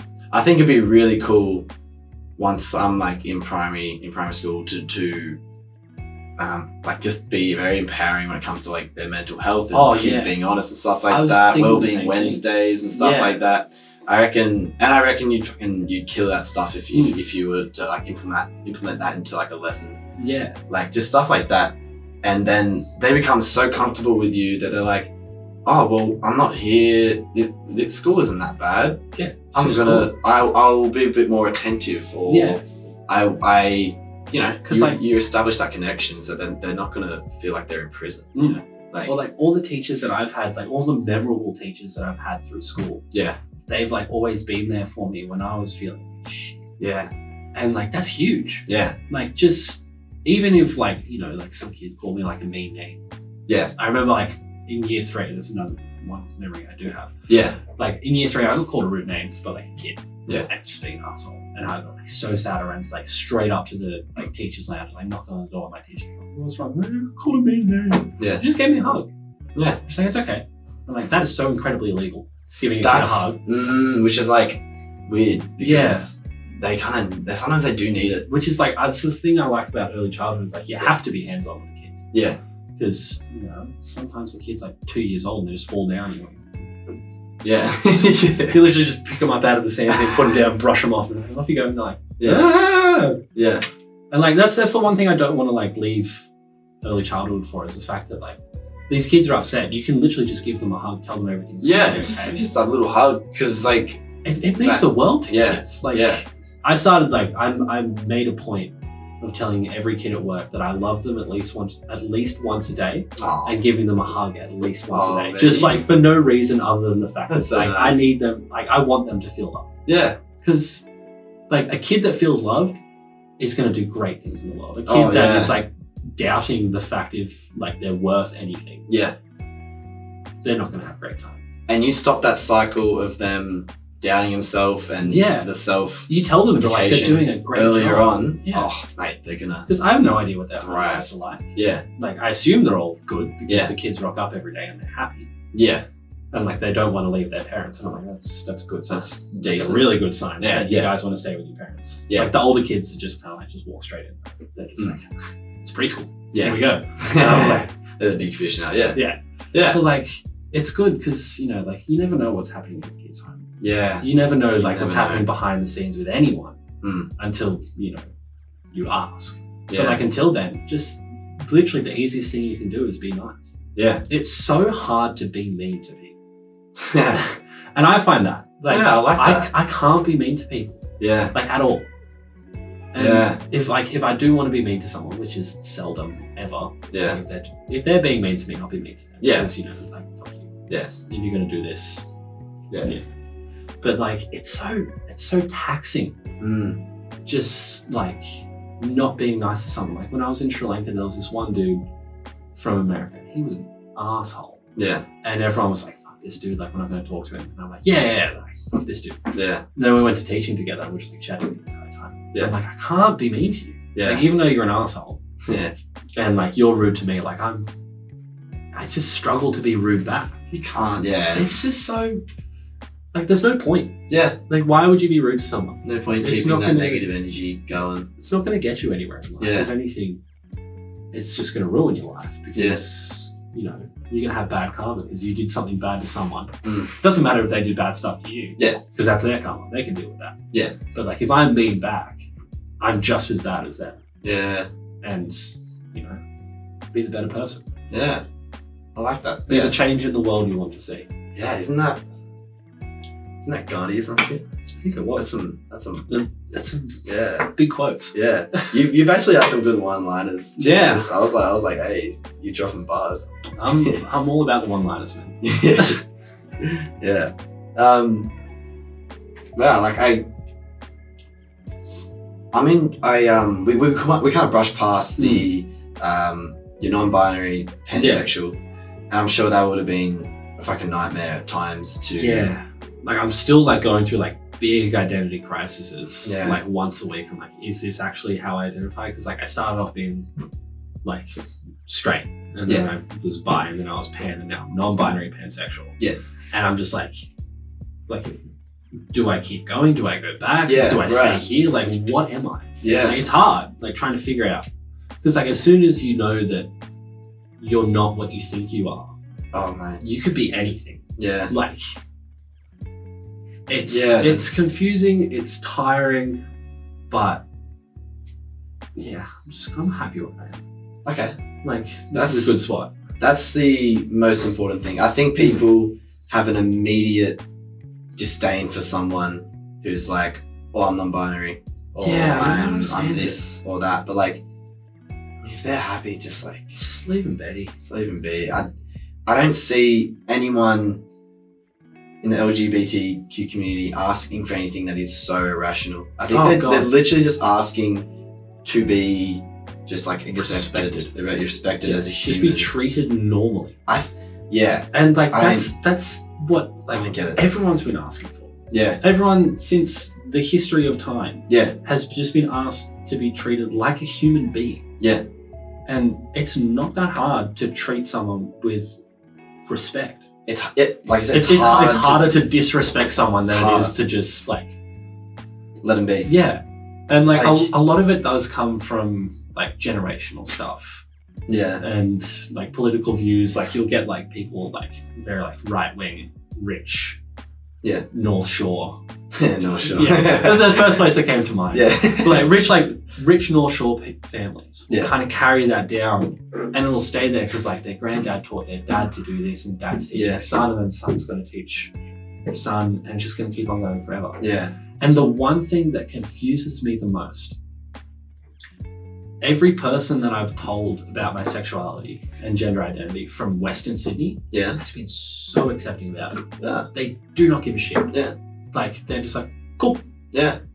I'm like, I don't know what response I was expecting, but it wasn't this. Like, I was expecting to be like, what the fuck? Like, most of the time they're just like asking questions because they don't understand. Yeah. It's like, they're like, cool.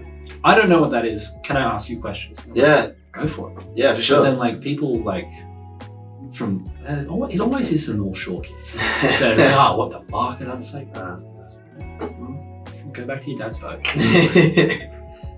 It's that's interesting. Well, I think myself, I've kind of broke down to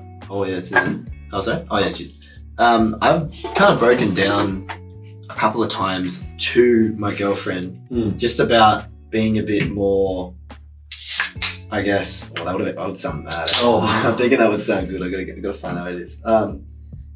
Just like for some time, I've had, I guess like bi-curious thoughts and stuff like that, and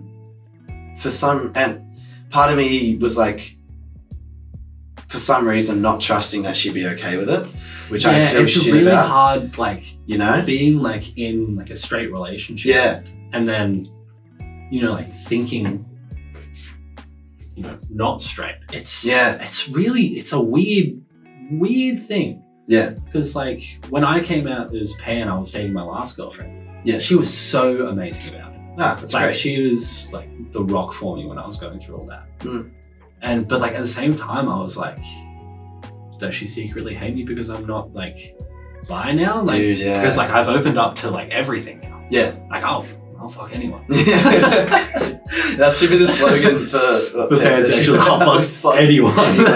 It's like the Dave Chappelle thing. Yeah. I'll fuck anyone in this car. I'll fuck anyone in this car, man. That should be the slogan. Get right. a t-shirt. I'll fuck anyone. Wear it to Miranda Pump. And so yeah, it's tough. But that's so good that she was cool about it. Yeah. And then I even was talking to her about it, and I just broke down because I was thinking me saying all these things was like going to be the last time the last time we'd be together. Yeah. Like I was thinking it was big enough, but she was like, no, it's fine. Like I've been attracted to other girls. Yeah. Totally fine. I'd be worried if you weren't attracted to other guys. I'd be worried. Yeah. Really? She said that she'd be worried if you weren't attracted to other guys. I believe she said that, yeah. Like that's sick. Because I guess like the whole super straight bullshit. No one's fucking super straight. I would be worried if she was only attracted to me, but also just only attracted to guys. Mm. I feel like that's like and it's really weird that like straight people are weird now. Yeah. Yeah, wait, we've taken over. Yeah. We've changed the status quo. We're the new norm. Yeah, basically. So you guys are the new norm. I mean, I don't know, not on the shore. And that's the thing, the whole label thing. I don't know what label to put on myself because sometimes it's like, oh, I have these type of feelings or this and that, but I never feel strong enough to like act on them. It's just like you don't have to. It's just thoughts kind of and like through. the big thing that like I keep like. Because I follow like all like impact and like feminist on Instagram, great pages, and like they're always posting things like you can't call out a bisexual person if they haven't been with like a male and a female. You can't say they're not bisexual if they've only been with female. Like if a male has only been with females, they can still be bisexual. Yeah, like there's nothing you can say about that. Yeah, because it's not your gender identity. It's not your sexuality. Yeah, that's them. Yeah. Like I can't tell you what you are. You can't tell me what I am. I can't tell anyone what they are. Yeah. Like it's up to them. It's up to them. And the actions like, that doesn't even matter actually. The actions don't matter. It's just all about it's internally. Yeah. What you actually feel. Yeah. Like if you want to identify as black, go ahead. Yeah. No one's gonna stop you. Yeah. And if they do, fuck it's a bit of it. Yeah. Literally just fuck them. Just if anyone stops you from being pansexual, just fuck them. Just fuck anyone. consensually. Oh, of course, yeah. But yeah. Engage. And then engage. Engage. Yeah, that sounds. It's very military. Yeah. We're gonna engage right now. We're not engage in anything. We're just gonna engage. Yeah, we're just gonna engage. Yeah, just gonna engage. I really like that though, because I, for some time, always thought it was like a weird thing, or I even thought it was like a guilty thing that I was with someone, but I also would have like random thoughts about this and that. Yeah, you know, it's hard to get over that, but like as long as you're not doing anything with the thoughts and they just stay as thoughts. Yeah, they're just thoughts at the end of the day, and like that's fine. If they're strong enough to where it would make me go and act on those thoughts, then obviously that's an issue. Yeah, you know. But I think I just like kind of broke down. And I was like, oh, this is just how I'm feeling. But like, I'm very happy with you. I think the overall thing that I said was like, I'm so happy with you. Like, I want to stay here. Yeah, like I want you to know what's going on in my life. Yeah. Which is a big thing in relationships. Like, fuck, I was so scared, but she was so cool about it. And like your girlfriend, I assume. Oh, she's fine. That's great. Yeah, because she's bi as well. Right. Yeah. So she's just like, like I did all this stuff with girls. I'm like, cool. Yeah. See, it shouldn't be. It's the same thing with mental health. It shouldn't be taboo. It shouldn't be. Yeah, it shouldn't be a big thing. It's just it's part of people. It should be like I don't know. It should just be so fucking normal. Yeah, and like it's really weird because like as soon as you start talking about it like it's normal, because it is.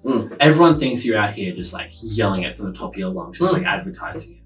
And like, especially me, like when I like, they think you're pushing it on people. I'm a non-binary pansexual. Everyone's like, right. Like people like I've never told before. They're just kind of like, I'm not giving you a fucking mouthful trying to be like a pariah over here. Yeah. You're not preaching. Look at me like I'm all this. I'm like, Yeah. It's just me, man. Yeah. Like you're a straight white dude. See. Cool. Congrats. Yeah. I'm not. Here's what I am. Yeah. And like people like assume that like I'm not straight, and I'm like, it's the earring, isn't it? Huh? It's the earring, isn't it? I shouldn't even notice that. Fuck, man. That'll be hopefully a refreshing thing over the next however many years. I think our generation will be the one to change 100%. it. Not just with mental health just making that just normal. Yeah, just normalizing things life. that have been like shut down. Yeah. Things that have been like put in the back room. Yeah. Because, you know, they're too like scary to talk about. Yeah. Like our generation is like, oh, fuck it, let's just talk about it. Yeah. Like, what's the worst thing that's going to happen? Yeah. It becomes normalized. Oh no. Yeah. It just mental health. It points to another thing with just in general, but also I guess with people being more confident in who they are and what they are. It's this whole separate realities like principle. 100%. Like you are in your shoes. You've been in your environment. You know what you know, right? But you can't be like, okay, that's wrong. Yeah. Because you're not in their shoes. You don't understand anything about their life. Like, I have no idea what you did before you came here today or what you're going to do after you came here today. Yeah. So I can't make any judgments on anything that's happened. Yeah. Like, I can make judgments on myself. Yeah. And like, sometimes you can make judgments on other people. Yeah. Like, if they've done something like to you, you can be like, that was a bad thing to do. But like, you can't go out and tell people like what to think, how to feel, because like, it's not your life, not your shoes. Yeah. Get out of those shoes. It's just the whole thing. You can't like just set in someone's shoes. They're really trying to find themselves. Yeah. They're really struggling, or just whatever, just with mental health or whether it be their gender. They're going through something. They're going through something. Just don't make it harder for them. Don't take their shoes off. Tie up the laces. Yeah. Hey, another fucking bar. You got some one-liners. I gotta edit the clips and put them. Yes. What was it you said? Don't take off their shoes. Tie up the laces. Yes. 100%. God, that you don't. If you're don't going fuck other people over. If you're going through that exact same thing, you don't want to be told what to think. Yeah. You just want to be like listened to and heard. Yeah. And like the worst thing is like, I know a couple of people, like they go through shit. Someone else comes up, they're like, I'm going through the same thing. And they'll just like fuck them off. And like, it's really shit when people do that. And I'm really glad that it doesn't happen a lot. Yeah. Like a lot of the old friends that I've had, like none of my friends now, like the old people I used to hang out with, they'd be like, oh, like someone's going through something fucked up. And some dude's like, yeah, like, I'm going through the same thing. It's like, no, it's not as bad as me. Yeah. And it's like, no, that's such a fucked up thing to say. That's so bad. Like telling someone the shit that they're going through is not as bad as you, so they can't feel bad. Yeah. It's like, since when? And like, a lot of times that happens, and like a lot of people think that it's like girls do it to girls. Like, no, it's dudes do it to dudes. Yeah. Like dudes fuck up dudes' mental health. Yeah. More than anyone. Oh, 100%. It's so toxic. It's like, in the 3 words that I hate, be a man. Yeah. Don't get me started. Oh, it's the worst 3 words that I could ever hear in any situation ever. Yeah. Like, oh yeah. When I was teaching it, I did a prac at Loftus Public. Yeah. And some of the kids in the class, like some of the boys, were being assholes. So I literally took them all outside, and I'm like, "You need to be men." And they're like, "What do you mean?" I'm like, "You need to grow up, and you need to think. That's it. You need to be respectful. You need to be caring. You need to be kind. Yeah. You need to be yourself. Yeah. That's what it takes to be a man. Yeah. Like, not like shutting up, being rude to people, hiding your feelings. Taking everything. Like, talk. Yeah. Express. Care. feel. Yeah. That's what it means to be a man. Yeah. Like none of this hyper masculine bullshit where it's like you have to like watch footy and like drink beer and be like, oh, like I'm a big man and like punch on with your mates in the pub. Yeah. It's not being a man, it's being a dickhead. Yeah. Like 90% of the people I meet like that, I'm just like, I really do not enjoy your company. Yeah. Like you are like, I only have one friend, the friend that calls me a fag. Right. He's the only like hyper masculine dude that I'm okay hanging out with because like I've known him for so long. I know he's a good guy. Yeah. He just watches a shit ton of UFC and listens to Joe Rogan. Oh, Joe Rogan. Yeah, I love him. Yeah. Interesting. Oh, he's been in the news. A lot. Yeah. Spreading misinformation. Yeah, apparently. And I could get into that whole thing. I mean, I'll have you on. Fuck these coasters. I just gotta wipe the water off. Yeah. I'm keen to have you on even more. 100%. I love the new generation of guys who I can sit down and I can tell everything about. Yeah. Like breaking down the walls of just like that toxic masculinity silence. Because that not only helps men, it helps women. Like because like and that bullshit. When I started dating, I would not talk to my girlfriends about any of my problems. Like, and I don't know, just one day I was just like, you can help me. Yeah. And like my girlfriend that I have now, we've been dating for like 2-3 months. And I told her everything, everything that's ever gone on in my life. And she was like, yeah, cool. And I was like, sweet. Yeah. Like that's a big weight. It's nice to be not like her, but to be understood. Like, you can hear someone and like you can tell someone everything that's going on. They'll be like, oh yeah, wow, crazy. Yeah. Oh my gosh, wow, yeah. But like for someone to sit there and like actively listen and respond to you and engage in the conversation, it's not just like pouring from one cup of water into another one and going, oh shit. It's like pouring the cup of water out. Like the weight is gone. Yeah. Like you're free of that and somebody understands what you're going through. Yeah. So like if you want to talk to them about it, they know what's going on. Yeah. You can have that conversation, but like with like the dudes that just sit there and be like, sweet man, toughen up. Yeah. It's like that goes in and it turns bitter, it turns sour. Yeah. It's like pents up. And then it manifests in some other like terrible way. Like you can turn that anger towards yourself, towards others. Yeah. And there's no good outcome. No. Like it's just so easy to listen. Yeah.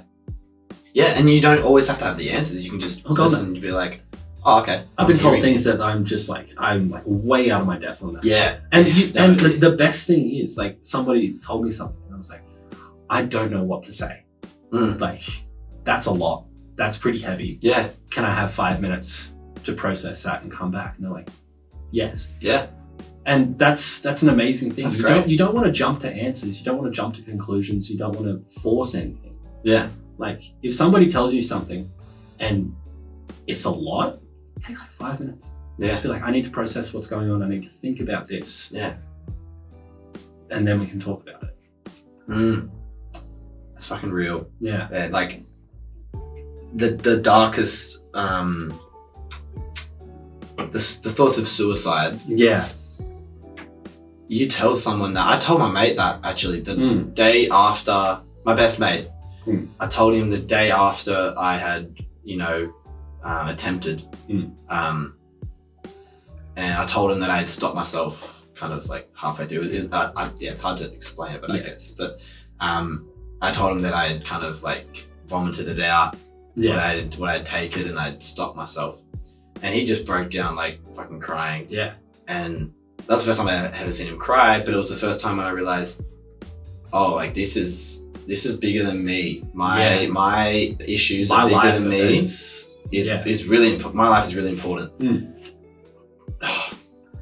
Yeah. It's a really like, it's a huge eye-opening thing realizing that your life is more than you. Yeah. Like you know that your life is more than you because there's other people. But then when you have an experience like that, like it's not that just you're someone's friend, like you are part of someone's life. Yeah. It's like you're crazy, part of it's them. Crazy to think that. Yeah. If you're gone from them, a part of them is gone. and will forever. That's trauma for them that they will forever carry. Yeah, like they. And even if they do deal with it in like filled. a nice way, yeah, they're still gonna have that baggage. Yeah, like you can't get rid of that. Like there's kids from like when I was in high school that killed themselves, and I'm just like, wow, shit. Like I still carry that around to this day. Yeah, like there was a kid in high school who died of cancer like last year. Oh really? Yeah, it was fucking horrible. And like I barely knew him. Yeah. Like we talked like twice in year 7, hung out a bit in year 8, and then I found out he died. And I'm like, shit. Yeah. Like, shit. Yeah. Like I was just speechless. Like I don't know what the fuck to do. Yeah. It's rough. Yeah, it's. I think that's one part of with stuff with mental health that I still have a bit of trouble processing is death. Yeah. And just it's people not getting a life I think they deserve. Like my family friend, I did a food for thought on this, and I broke down. He committed suicide. Yeah. It was a family friend, and I'm just like, he didn't even get a chance to get past the bad times. Yeah. He didn't have a chance to grow up and meet someone and fall in love, to travel, just to experience life. It's so fucking unfair. How does it work like that? It's even sometimes hard to believe in karma when the good people that you know are pure don't get a life that they get cut short, or they get hit with all this bullshit. It's like, why? I don't know. I still can't. It's a shit thing. Yeah. Like, they're such a good person. Yeah. Why is the universe done this? Yeah. Why are they doing it? Why are they taking all the good people? Yeah. Does not make. Yeah. Does not make any sense. It's a wild place, the world. I hate this even more. Like my nan, devout, like Christian her whole life, volunteered at the church. Just like an amazing woman. Yeah. Amazing woman. Honestly, just like pure heart. Yeah. Yeah. And she gets hit with Alzheimer's at like 70 or around that age. And she doesn't know anyone at the moment. She's still alive, but she doesn't. It's just terrible. It's like how. That's a part of trauma that I don't know if it's trauma, but it's something that I just can't let go. That's definitely trauma. The fact that she can't. So I know this episode is about you, but I'm just. I'm just going. I can't. I hate it when she's focused on me anyway. She can't see me at my wedding with my girl and know that she's kind of contributed to that. She can't. Sucks. Yeah, it's bullshit, rough, man. Like, doesn't make any sense. And that's the hardest thing that you have to accept with life, is nothing makes sense. Yeah. Like, the universe is just chaos on a treadmill. Yeah. Like, another one. Another one. But yeah, because it's just moving forward. Yeah, it's some terrible like tumbleweed bullshit that just makes no sense. You're looking at it like, what the fuck is that? Somehow it's going forwards and backwards at the same time. It's going up. Yeah. It's literally everywhere. Nothing can be explained. Yeah. And the only thing that we know is that we don't know it. Yeah. That is a hard pill to swallow. Yeah. It's fucked. Like, I've been doing a bit of like philosophy and stuff at uni for Logos. Yeah. Yeah. Dude, have you done Logos 1 yet? No, I've done Logos 1. I'm just doing Logos 2 at the moment. I failed Logos 1. Oh, really? I'm really excited to go back and do it again. Oh, really? Because I'm actually going to pay attention this time. Metaphysics was the craziest fucking subject of my life. Yeah. Like, that has spiraled me into like a long-term existential crisis. I've been freaking the fuck out. I've been freaking out for months about the universe, everything about the universe. Like, do we have free will? Yeah. Is anything we do real? Like, yeah. If God is real and he created this universe, did he give us free will, or are we just going through his beautiful design? Because it's such a perfectly generated universe. Yeah. That if like one tiny thing was off, everything would blow up. So if there is a God, and he created this universe, he would have put everything down to a fine line, like cogs into like gears in a watch. Everything about our anatomy is perfectly designed for us to live here. So it's like, and then you think about it, like he's designed everything so perfectly. Has he done that and then just thrown a bunch of people on the earth and just gone, off you go? Yeah. And not like just looked over. Step back. Or, He's just like watching it from afar, like the Truman Show or some shit. Or is he in here just like moving us around like chess pieces? Yeah. And I've been sitting at night and I'm just like, dude. And then you start thinking about it even more. You're like, is me having this existential crisis me breaking free of like the chains of God, essentially, like, and me understanding the greater universe, or is he just chosen to show me that this is how the universe is? And I'm just sitting there, I'm just like, fuck. And everything is happening and nothing is. It's like everything's happening, but is everything happening because I say it's happening? Yeah. Or because someone else says it's happening? Yeah. Am I even real right now? Are we in the Matrix? Who the fuck knows? Sometimes I wish I didn't think as much as I do. Yeah. Because the existentialism just gets... It drives me like to the verge of insanity. I'm sitting in bed and I'm just like... A bit of nihilism is helpful. Yeah. To realize that, okay, well, all of that matters, but also like nothing matters at the end of the day. So I'm just gonna do what I feel. Yeah. It's like, fuck it, I'll just take care of myself. Yeah. Take care of the people around me. Yeah. I'll do what I can. I don't want to try and understand all the finer parts of the universe. Yeah. I know I'm not smart enough to do that. Yeah. I'm just gonna dick around, have fun, take care of the people that I love. Yeah. Hope they take care of me. Yeah. Yeah. That's all you want in life. It's just a bit of stability. Yeah, 100%. Just stability. Yeah. And just knowing a little bit, not knowing everything that's going to happen, because I feel like that will cause a lot more stress. I'd rather not know what's... Yeah, I like rolling with the punches. Just it's something that I've picked up recently, is just letting life happen. Yeah. Like I used to be so stressed, so anxious that I would like plan everything out. Yeah. I'll be like, I'm gonna go here, then do this, then do this. And you anticipate. Yeah, like I would like read menus before I went to restaurants. Yeah. I hate the fact that I did that. Yeah. And now I'm literally just like walking down the street. And it really helped in Sri Lanka when I did like that week of traveling driving. So I was walking down the street after like leaving a hostel without paying.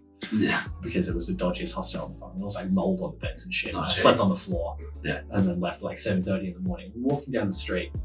And I was walking with my friend. I was like, let's go there.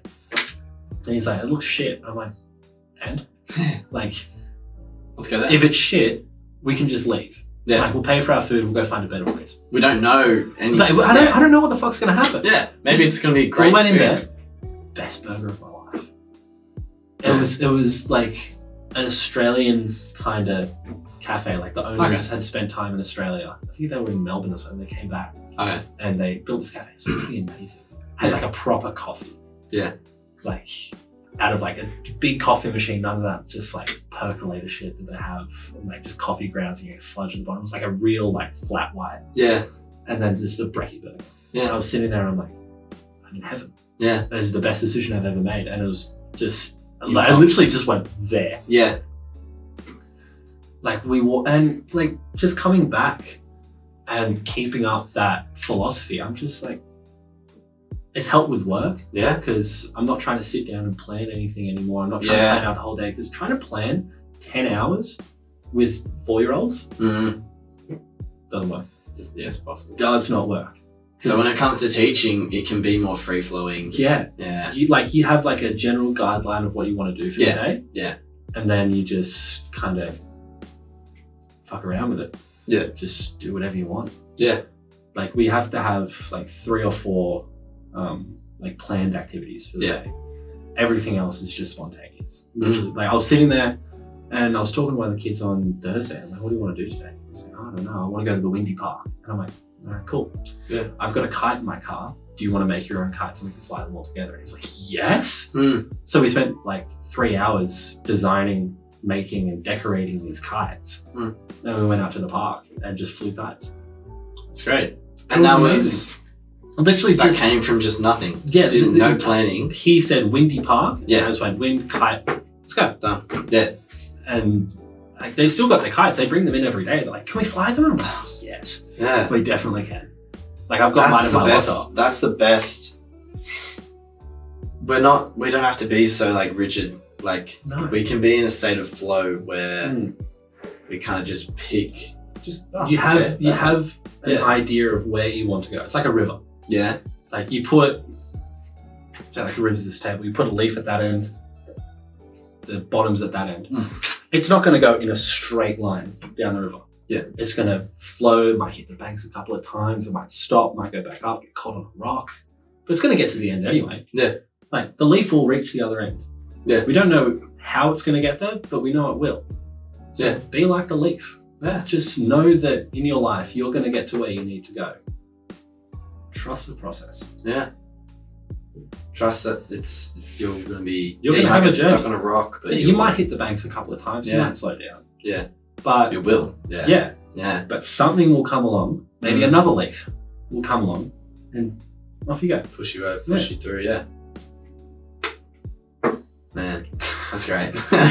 I've really enjoyed. It's been great. Yeah. I'd love to do another one. 100%. I'm filming a lot for Part the Piece. We got like 30 people to get through, which I'm excited for. But it's just like a lot of episodes. But no, I'm really excited, and I'm happy to have you on again to talk even more stuff. I think we can delve into a lot more things. And 100%. Yeah. Thanks for coming on, mate. Really appreciate it. Thanks for having me, brother. Thank you for watching.